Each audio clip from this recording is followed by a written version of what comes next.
பரிசுத்த ஜீவியம் வாழ்றதுக்கு ஆமென் ஆவியானவர் கற்று தந்த வார்த்தை இதுதான். நீ எல்லாத்தை விட ஏன் நேசத்தை மேல நட.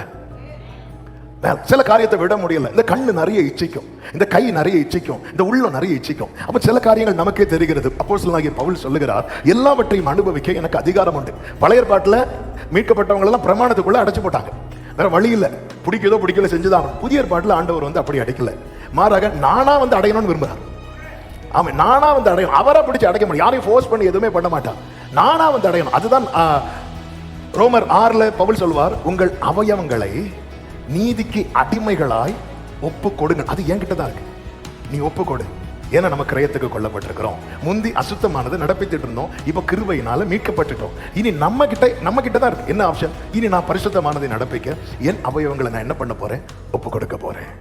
அதை விட ஒரு சின்ன பிள்ளை கையில் இருக்கிற ஒரு பொருளை வாங்கணும்னா அதை விட இன்னொரு பெஸ்டான பொருளை நீங்க கொடுத்துட்டீங்கன்னா அந்த பிள்ளை அதை விட்டுட்டு இதை வாங்க ஆரம்பிச்சிடும். இது சின்ன வயசுல இருந்தே விவசாயம் வந்துட்டே இருக்கு. பெரிய அந்த ஸ்டேஜுக்கு ஏற்றது போல ஆண்டவர் சொல்ற, நீ அதுல ஏன் என்னுடைய நேசத்தை மேல வைக்க மாட்டேங்கிற? நான் உனக்கு செஞ்சது, நான் உன் மேல எவ்வளவு அன்பு வைத்திருக்கிறேன். ஏன் அதை உன்னால நீ அதை நினைச்சிட்டேன்னா இது வேண்டான்னு உன்னால என்ன செய்ய முடியும் தெரியுமா? ஸ்கிப் பண்ண முடியும். இந்த உலகம் கொடுக்கிற சந்தோஷம் இருக்கு தெரியுமா, அதுக்குன்னு ஒரு சின்ன டியூரேஷன் இருக்கு, அதோட அது முடிஞ்சிடும். ஆனால் உலகம் கொடுக்கிறதுக்கு பேரு சிற்றின்பம், பரலோகம் கொடுப்பதற்கு பேரு பேரின்பம்.